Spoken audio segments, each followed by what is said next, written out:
Now, back to the Haney Biz Project with host Mark Haney. All right. Welcome back to the Haney Biz Project, brought to you courtesy of Kim Silver's HR. If you have employees, you also face an ever-changing compliance responsibility. Do not go it alone. Call Kim Silver's HR. I'm Mark Haney, and today I am joined by Jose Blanco, founder and managing partner of the Central Valley Fund. How you doing, Jose? I'm doing excellent, Mark. Thanks. Thank you for coming down. I know you have a lot of big stuff, a lot of irons in the fire. Look forward to hearing as much as we can about the Central Valley Fund. But let's get to know Jose Blanco a little bit. How did you end up starting the fund back several years ago, wasn't it? Yeah, well, the idea started with another partner and I. He was from the Central Valley. We were both living in the Bay Area, working in a sort of a .com startup and that sort of thing, raising capital. And we were kind of concerned with the whole notion of the whole internet and this non-revenue generating, non-cash flow businesses. Yeah. And he said, no, the Valley, starting from Sacramento all the way on down, have these nice traditional operating businesses that need capital. There are no funds out there. Let's explore the idea. So that started in 99, 2000. It wasn't after the sort of .com thing kind of exploded. Yeah, a little bit of a crash. Yeah, a little bit of a problem there. We couldn't. It was tough to raise a fund, but we finally got a fund raised in 2005 with CalPERS and a bunch of banks. Okay. The first fund in 2005, $55 million. Second fund, $120 million, 2012. And I think that's when you and I met originally. We hadn't talked over this last several years, but I think I met you back when I was building some video security distributorship businesses, and you guys were just getting your CalPERS money and launching. So talk to us about now. What does the business look like today? Well, the fund currently right now, we launched our third fund. It'll be about $175 million. Wow, that's a big fund. We're looking to deploy at least. Yeah. We're looking to deploy at least half of that.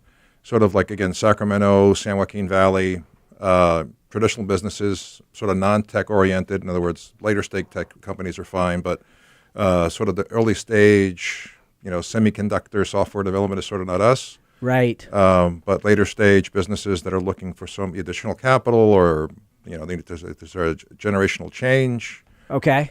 Maybe to take out the existing owners, take out mom and dad, so young children can come in or the up and comers. Yeah, or support third party buyers looking to buy the business from a legacy owner, and right, because the kids don't want to run it. The kids became with dentists, doctors, school teacher, but don't want to run the manufacturing business. Right. Now we were talking about entrepreneurial dreams early on, and those dreams look so different.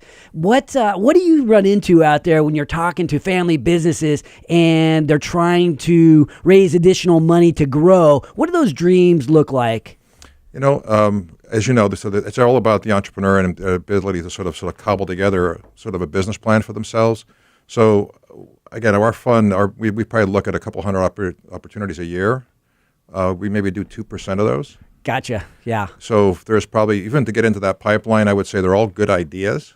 But from there to the execution, where they can kind of really looks like a business that people can sort of derive economic returns, it's tough. Yes. So you are very, very selective. What do you look for? What do those 2% look like? What characteristics do they have? First, sort of the character. Okay, the character of the founder, the owner. Yeah. So is there someone that is okay having a partner? Okay. Because you guys can be a little bit invasive at times, can't you, as an investor? No, we're good guys. I've had a few private equity partners. I've heard sometimes you guys are evasive. Those are the other invasive, guys. Excuse me. Those are the other guys. Okay. Again, all of those, and you'll see hopefully when you talk with one of our colleagues that the idea is to try to develop a sort of a roadmap that we're all willing to sort of live with and understand the outcomes and kind of like have a plan for what the company's going to look like 3 or 4 or 5 years down the road. That's probably part of the vision is, okay, what do we want this thing to look like? Right. 3, 4, 5 years down the road. How do we deploy the capital? You're looking for something that has growth potential, right? In order for you to exit that investment, it's got to become a lot more valuable. That's right. And also we're looking for someone that has or interested in execution. It could be a great sector that's going to grow a lot. But there's those entrepreneurs that sometimes take a good business and turn into a lousy Yeah. opportunity, and people that turn into so-so opportunity into a great business. Right. How do you, when you talk to an entrepreneur, you're judging his ability to scale a company, and sometimes these entrepreneurs have never done that before. So, in the case of somebody who's never done it before, how do you determine their attributes for leadership and growing these companies? And that's part of the discussion, right? So if we think, gee whiz, this company's doing $3 million in revenue or $5 million in revenue, and it looks like a nice business, and you say, gee whiz, given the sort of the profile and the background of the individuals, it looks like they can get it to 10. Right. But beyond 10, they maybe need other resources and other members of the management team, maybe outside family members, to help them get from the 10 to the 20 to the 10 to the 50. Okay, so you're looking for people who are open-minded to taking some business planning advice from you guys. Yeah, they may need we need to hire a couple people. Right, right. We may need to open up another location. Maybe some other than the family member needs to be, in charge of, purchasing. And so the things that I think the roadmap was what I referred to before is just if we want to go from 3 to 20, we all on the same page to make sure we can pull this off. And where do you find a scalable company? So some companies you only get 2% that you like well enough to invest in. How do you find those 200 opportunities? Yeah, so we try to do as much. We have a lot of business conferences. We connect with all the commercial banks, because many times it's the bank that tells the company, gee whiz, the company comes looking for $5 million in capital. The bank says, I can do 2. Right. Given the collateral and what your personal balance sheet looks like, it said, well, I need 5. And they need a sort of what they call a junior capital partner, someone other than the bank, to help them finance the opportunity. And so the bank will call us up, and we have about 20 banks that are investors in the current fund, and so they'll give us a call and says, hey, will you talk to Mark? He's got this great opportunity, that sort of thing. He's about half the capital between us and the bank. Can do it. Are you interested? Yeah, and sometimes you take an equity investment. Sometimes it's some kind of mezz financing. That's right. Is there something that's typical for Central Valley? Everybody would prefer not to go up any equity and do it all debt. Sometimes that doesn't just work. Sometimes the company just needs equity. They can't support the debt. So I think we try to find a balance. We'd always kind of give, we try to put as much debt as possible that's comfortably the company can support. But if it needs equity, he needs equity. Yeah. So just thinking, I'm trying to put myself in the shoes of an entrepreneur looking for this investment. Are you, is Sacramento region, is that a place where you can find great companies to invest in? Or do you said up and down the valley, and I know you have an office in San Diego as well. That's right. I mean, California is a very robust economy, despite some of the regulatory headwinds.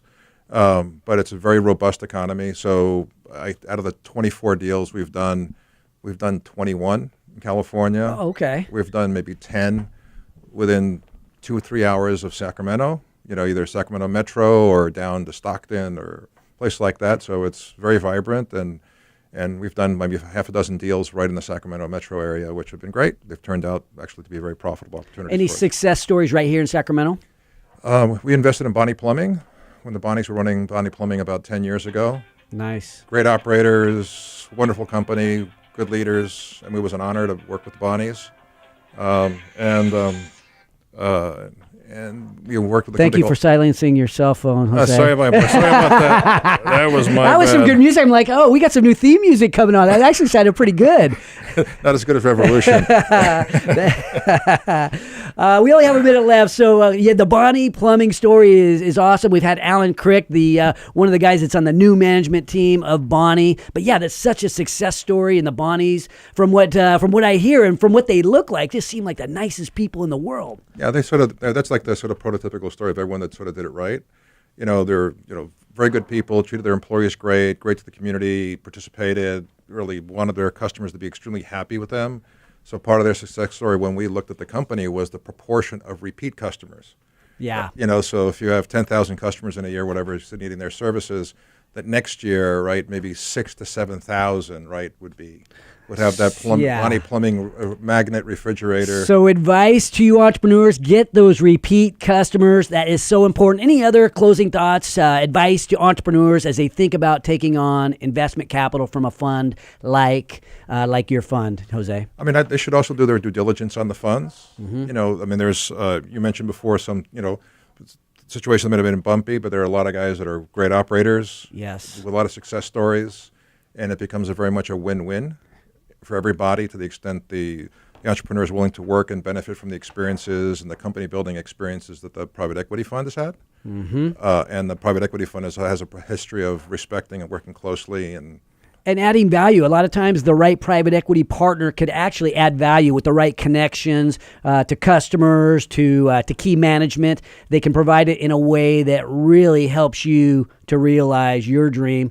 Jose, I want to thank you for coming on the show today. I know this kind of flew by, but awesome guest, and we love what you're doing for our community, because the right investment capital into these small businesses, these medium-sized businesses, can make all the difference for economic growth, job growth right here in our region. When we return, we will meet Mr. Steve Swan. Steve is the founder and CEO of Valley Healthcare. Join the revolution at HaneyBiz.com. This is the Haney Biz Project.